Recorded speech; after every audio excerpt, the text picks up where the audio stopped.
Well, Coach Matt Wells and I go way back. We coached back at the University of Tulsa, and also with Coach Keith Patterson. And we've had a long-standing relationship.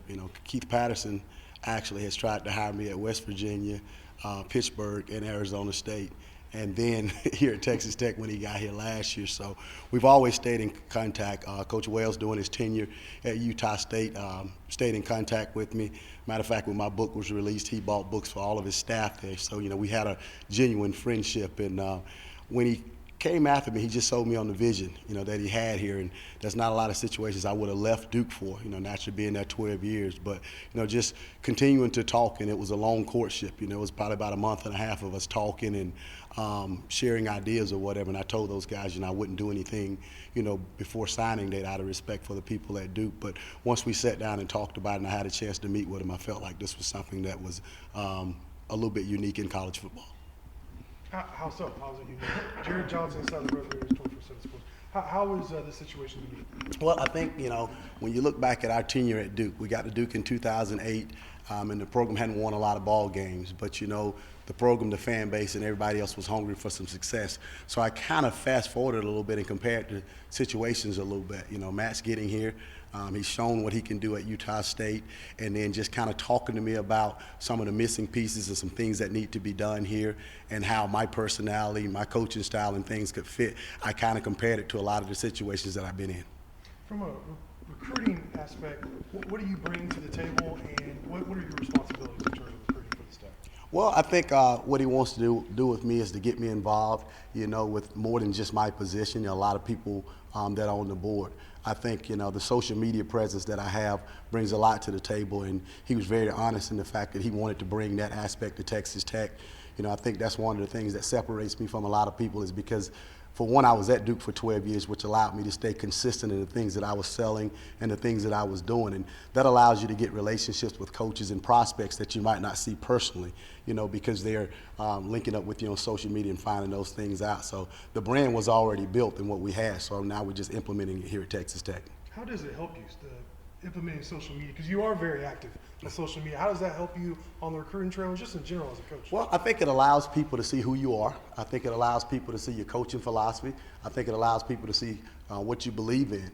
Whereas if you're talking to a clinic, you're only talking to the people that are at the clinic. If you're talking to a prospect and his family, you're only talking to those people. When you say those things on social media, within hitting, post, you can reach thousands and thousands of people. So, whether it's a high school coach, whether it's a teacher, whether it's a parent, you want to sell your program, you want to sell yourself so that these parents and these coaches are saying, that's somebody or that's a program that I want my guy to be a part of. When did you recognize that would be key to implement social media the way you do? Well, as soon as I got to Duke, in 2008, I started on Facebook because Twitter wasn't existent. And I felt like it was a way for me to sell myself as an individual, Coach David Cutcliffe at the time, and Duke University to masses of people. Whether it was mom, dad, the minister, or whoever was helping to make these decisions, you could reach these people by doing that. And then as social media itself evolutionized, with Twitter, with Instagram, I just broadened out to those different outlets as well. Coach Don Williams from the Avalanche Journal. Not many college football coaches seem like stay in one place as long as you stayed at Duke. What did it feel like just leaving that place that you've known for so long and being a new guy here? I think the key element to that is, I'm probably a little bit different than most coaches. I had multiple opportunities to leave Duke, in my 12 years there. But I think when you're making decisions with the job that we have, you have to make those decisions based on people. And I think what a lot of coaches do is they take jobs based on money, they take jobs based on logos. And in those situations, you have a lot of coaches that are coaching miserable situations. I was fortunate to work for a guy for the last 12 years that put family first, that put being who you are first. And those are the same things that I know about Matt Wells by being his friend. So I know those are the same things that he values in being a part of this program. So for me, it's really been an easy transition. It's almost like going from one guy that values the same things to going to another guy. It's never easy to leave a place, whether you're forced to leave a place or whether you do it voluntarily, because, you're going to have relationships. And over a 12-year period of time, you develop a lot of relationships. So I think that was probably the hardest part about it, leaving the guys that I work with, leaving Coach Cutcliffe, because, he and I have probably more of a father-son relationship than a, coach-employee type relationship. But at the same time, it excites me to be reunited with some guys that I have similar relationships with. So, when I looked at it and I assessed everything, it actually came down to the people. You and Coach Cutcliffe go all the way back to Ole Miss, right? Yes. Yeah, David Cutcliffe gave me my very first coaching job in coaching as a graduate assistant back in the tail end of 1998 when he took over at Ole Miss, actually playing against Texas Tech in the Independence Bowl. That was my first game ever coaching against Texas Tech. So, Coach Cutcliffe has helped me to develop in a lot of ways. When I wasn't working for him, working at some other schools, we always kept in contact. And when he got the job at Duke in 2008, he called me and I immediately said yes. And I stayed there, for a long time, because he's the type of guy that every day you go to work, you're going to learn something. And, working for him, you have to, be on your P's and Q's, and it's just going to make you a better person. And I just felt like, I've got to the point at age 45 to where I'm kind of able to stand on my own 2 feet in that regard, and I've learned so much from him. But at the same time, you can also learn from other people. And admire what Matt has been able to do, at Utah State, and coming here, I wanted to come here and learn from Matt, but also wanted to come here and help him to achieve the ultimate goal of winning the championship. You remember at that '98 Independence Bowl, the Ole Miss guys had their names on their tape on their helmets? Yeah, that was a very, very trying week for us. So that y'all could learn who everybody was? Well, it was easy for me because I was an Ole Miss product. I actually played at Ole Miss, so I knew all the guys, but the rest of the coaches didn't know them. And Coach Cutcliffe was battling, gallbladder problems, so a lot of the coaches were not even there the entire time. I mean, I can remember leaving the practice field, going to pick up Mike McIntyre from the airport and bringing him basically right there to the practice field and just jumping out there, jumping into the coaching. So, those were times that you look at and say, again, it's about the people, because, when you look back in times like that and when you've gone through things like that with people, it really makes decisions in the profession easy. Coach, King here with the CBS and John.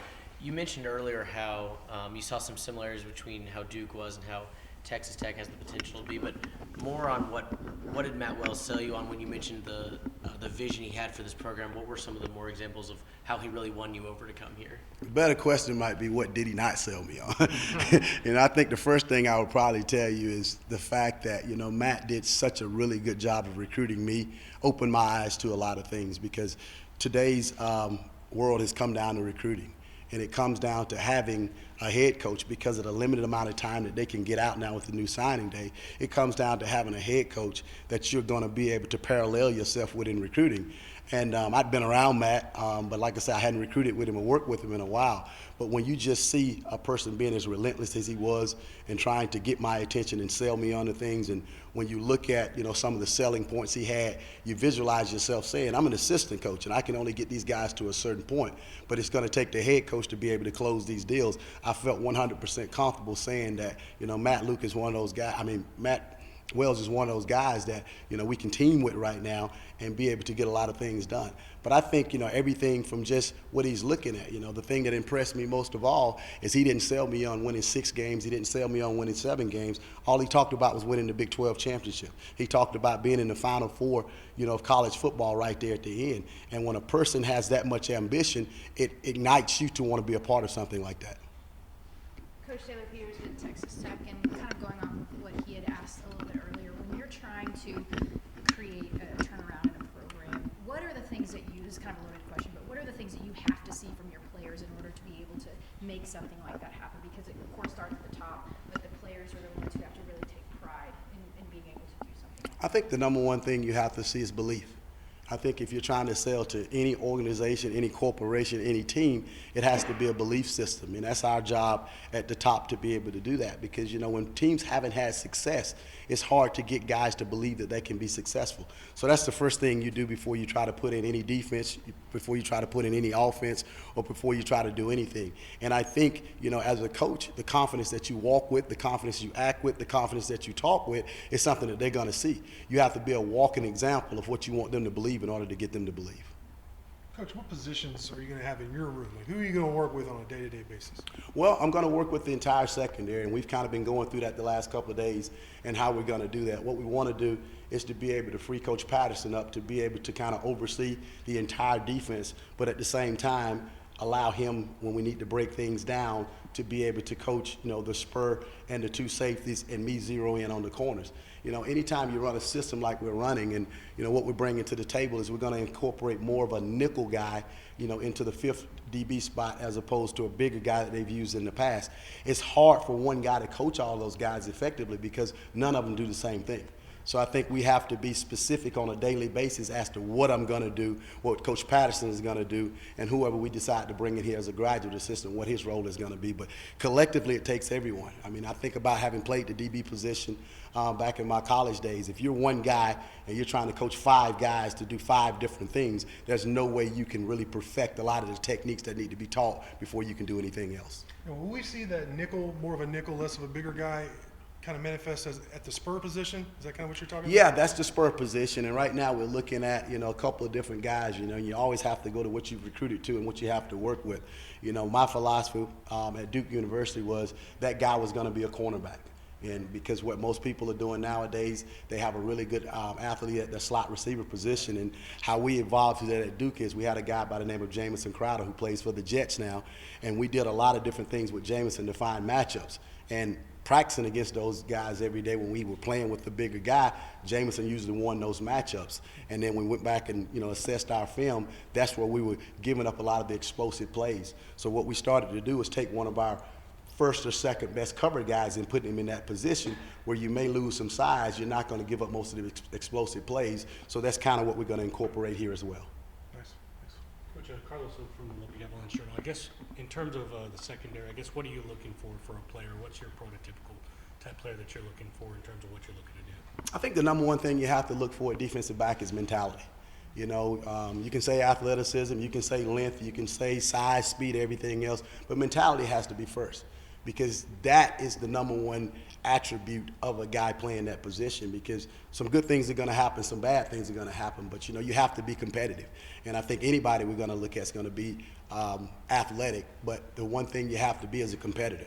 That comes the whole cheetah mentality that I bring. If you think about a cheetah and you think about the characteristics of a cheetah, those should be the same characteristics of a defensive back. So that's the number one thing I look at. And then after that, just a competitive nature.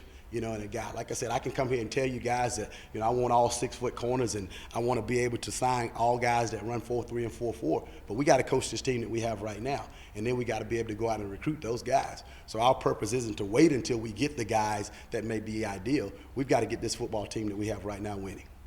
So I know it's probably been a short time for you, but I guess what have you seen from the current players that you've kind of seen or assessed so far? I've been able to have 2 meetings with them and was able to observe 1 workout. And I think that I was probably most impressive with was I think their willingness to listen and get better. The first meeting that I had with them, one of the things I always like to do in recruiting or when I'm talking to my group is to assess the eye contact. And I talked to the guys the other day for probably about 20 minutes straight without taking a breath, and I can't remember not one of them not paying attention. And anytime you take on a group like that and they're that eager to learn, it gives you something to work with. So where does the cheetah idea come from? How long have you had that concept? Well, I've always used cheetah as a concept in coaching, and what cheetah means is you're simply watching the hip of the wide receiver, or you're watching the hip of the ball carrier. If you watch cheetahs, back when I was a little kid, most kids were watching cartoons on Saturday morning, and I was watching National Geographic. It's kind of Animal Planet nowadays, but when you watch a cheetah chase a gazelle, antelope, zebra, whatever it is, he always watches the backside of the hip. And they're always in great body position. So when you start to implement things like that into coaching, you always want to be able to use one-word coaching phrases. The worst thing you can do as a coach is think you can stop a guy and explain or give a whole dissertation in what you mean. So cheetah was just a one-word phrase that I use in coaching that means chase the hip. So whether a guy got beat in coverage and I yelled cheetah, he know he should have got his eyes to the hip as opposed to looking back at the quarterback. Or if he's breaking on an out route and I yell cheetah, that means to get his eyes down to the hip, which will allow him to play low.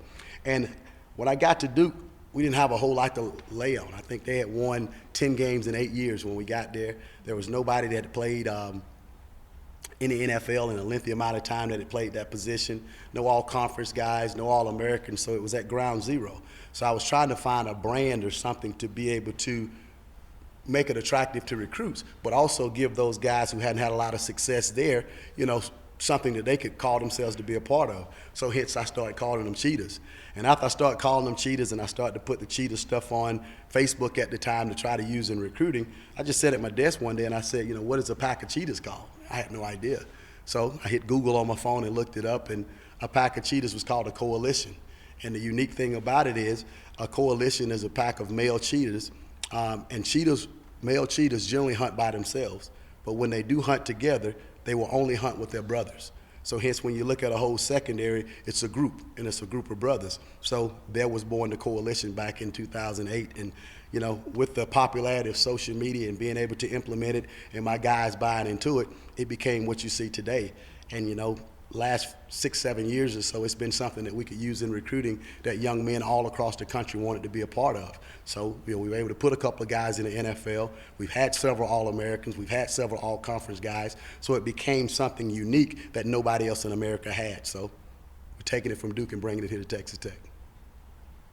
I know we have spring ball coming up, and we'll see, but there are a couple of candidates for that. I'm interested in that spur position. I can't help kind of more the nickel. Do you have any guys that you're looking at, you're giving a first look in spring ball? Well, I think Fields is the number one guy, that we're looking at to see how he transitions there. I don't know anything about the players. I've watched a minimal amount of film, but just consulting back and forth with Coach Patterson the last couple of days, he's the guy that he feels like fits the mold of what we were discussing, doing this courtship of what we want to bring to the table. So he'll be the guy that we try to start there right out of the gate. I don't know enough of the guys right now at this point to know much more.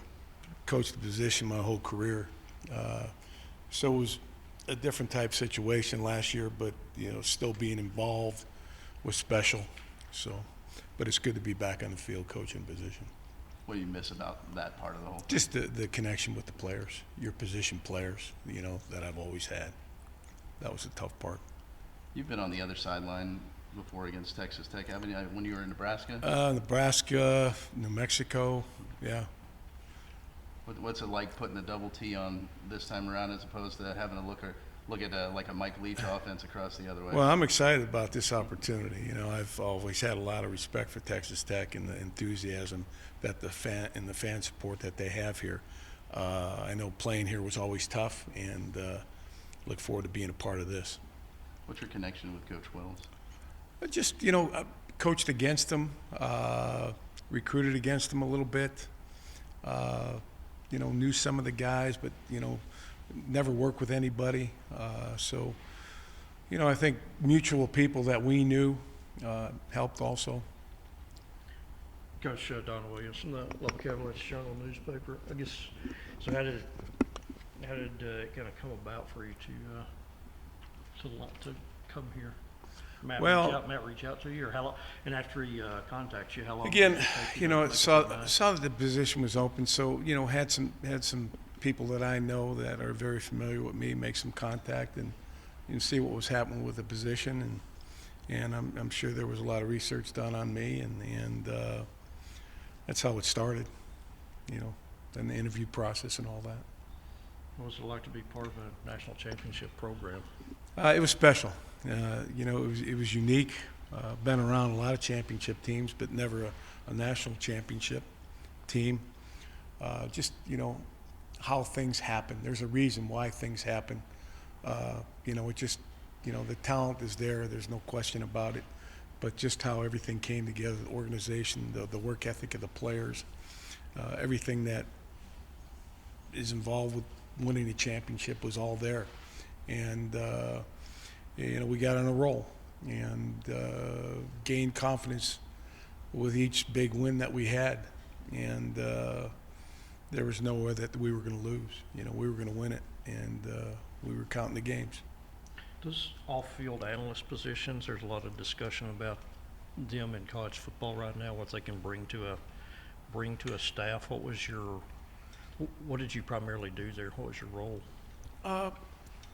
My role is basically, I've been a coordinator a long time, and so, doing things that I did as a coordinator, just, how I looked at film, how I presented to our staff, basically did the same things to that staff, and, without the coaching aspect. But it was everything you could do as a coach, but not coach a position on the field. What are your thoughts of Coach Aranda and how you think he'll handle the transition to a head coaching job at Baylor? Well, he's been a coordinator a long time too. He's been managing coaches and players, and I think his transition will be very good. Hey, Coach Jared Johnson, inside the Red Raiders, 24/7 Sports. How familiar are you with linebackers on the roster? Who all have you met? Yeah. Well, I've met them all. Still getting to know them as we go along, but seem like a great group of kids, and I really look forward to working with them. What about Coach Patterson? How familiar are you with his scheme and what he's been trying to do here at Texas Tech? I'm familiar. Of course, it's all, everything's new. I've had my system for a long time, but very similar things that we do here, which kind of makes the transition a little bit easier. The hardest thing is the verbiage, the terms that we use compared to what I've been around. You mentioned some of the things that in your program that you've done as a coordinator and what Patterson does are similar. Can you give us an idea? Well, the 3-3 stack. I've done a little bit of that. It was basically 3-4, but the techniques that we use and very, very similar to everything that Coach has done before. Coach Ryan King with the CBS here in town. I was kind of going off that a little bit. What was it about this program and this defense that you thought you'd be a good fit for, that you wanted to be a part of? Well, again, I know the type of people that they have here, and I wanted to be around good people. I think that's important. Anytime you step in a new program, you want to be around good people. I had standards that I set for myself when I was at LSU, where I wanted to go. I had other opportunities. I didn't choose to do that because I didn't want to go to what I was at before. I wanted to be back in a Power 5 situation, and I was blessed that this situation came along here. Coach Taylor Peters with Texas Tech. How would you, in a few words, just kind of describe the identity that you have as a coach and the role that you're going to play here on this staff? Well, I think I'm very demanding as a coach. I like to think I'm a player's coach. I build relationship with guys. I build a trust with them, and hopefully, if you get close to your players, there's a player, there's a coach, okay, but there's a relationship you build, and I always try to treat my players like my children, okay, and I have tremendous respect for my children, but when they do things good, they'll be congratulated, and when they do things that need to be improved, they'll get coached hard. And but if you build a trust within your players, okay, and it's both ways. They got to trust you, and you got to trust them. It makes it a lot easier to coach and get things that you want to accomplish across to those players. And Coach Wells and his staff all really identify with being wanting to be a player-led program. How can relationships and a mutual respect and appreciation for each other kind of help to elevate Because that? nobody wants to let each other down. That's what relationships are about. Any relationship that you have, anybody in this room, when you have a close relationship with somebody, you want to do whatever you can in your power to make them have success. And I think that's what it's all about. What about in terms of recruiting? What's going to be your responsibility? Well, I'm going to have a big part of Texas, and go to areas that I'm familiar with beyond that, areas that I've had a lot of success recruiting kids. Where are some of those areas? Do you mind sharing that? Well, Louisiana's new, but I've been around there for a year, and there's a strong talent base over there, and probably go up north a little bit into St. Louis, into Chicago a little bit, kind of expand a little bit, but the main part will be Texas recruiting. What's tell us about your relationship with Coach Alvarez, since you spent so many years with him? I spent 14 years. I knew Barry before that. I was at Illinois when he was at Iowa, and I remember when he first hired his staff. When we went to Wisconsin, they won 3 games the previous 3 years, and the bulk of our staff, I think 7 of the original staff, was either from Iowa or Illinois, And both of those teams were the first, besides Ohio State and Michigan, to win championships in that Big Ten Conference. So he wanted to get those guys. You know, he hired 3 guys from Illinois, and then I think there was 4 from Iowa that were on that staff. So we built that. I knew we had previous relationships just in recruiting areas, and then, you know, I coordinated him for him 9 of my 14 years with him, actually a little bit more than 9. But you know, we became very close. He was a tremendous mentor for me in this profession. You know, could have stayed with him forever. You know, and you know, being young and wanting to be a head football coach, I thought I needed to expand my horizons a little bit. Fortunately, the best I ever got closest to that was interviews for head jobs. But Barry's, you know, he's a great friend. He's a mentor. Our families are really close, and just, you know, he's a great man. I love the guy to death. So you said you could have stayed with him forever, so I was just Yeah. trying to build your resume, made you decide to go to. Yeah, I thought I needed to move a little bit. I was there 14 years, and thought I'd maybe get to a better opportunity, so, you look back and, you have no regrets about anything you do, because certain positive things happen from everything. But, going back to Barry, he's a tremendous football coach, a great leader of men, tough, and just watched him build programs. Coach Jake Archer with Fox 34 Sports. I know you've only been here a short time, but what's something specifically you want to see your unit improve on in spring football? Well, I just want to see overall improvement within the group to start out. It's going to be baby steps. We're going to start from scratch and with what I know, and try to improve in everything that Coach Patterson has done with this unit. And I want my unit to have an impact on our defense, in a positive way. And we'll work hard on that, being playmakers and, helping our defense be the best it possibly can be. The guys in your room, is that what, Mike, Will, and Raider? Is that Yes, right? yes. Those are the positions. Okay. Mike, Will, and the Spurs Raider. with DB. Spurs is the DB, Okay. yes. I'll have the Mike, the Will, and the Raider. Going back for a moment, with all the success that y'all had at Wisconsin, what do you think the keys are to being able to do that anywhere, specifically here? But what were the key elements that Well- allowed that program to flourish that you could Starts with, replicate? putting together a really good staff, okay? And a staff, just like we talked about, that builds a relationship with players, okay? And the trust, so you can coach them hard. And that was, we were very demanding. The type of player that we recruited was, smart, tough, and dependable. And we didn't always have the best talent, but, we like to think that our kids were fundamentally sounder than everybody and tougher than everybody, and understand what we were doing better than anybody, so we could have success. And I think that, in any program, I think it starts there. Just coming from LSU, very similar to being at Wisconsin for 14 years with Ed Orgeron.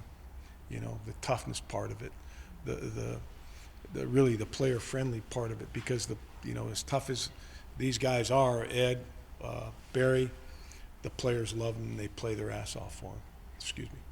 They play hard for them. So, that's what we've got to accomplish here, and I know Coach Wells wants to do that.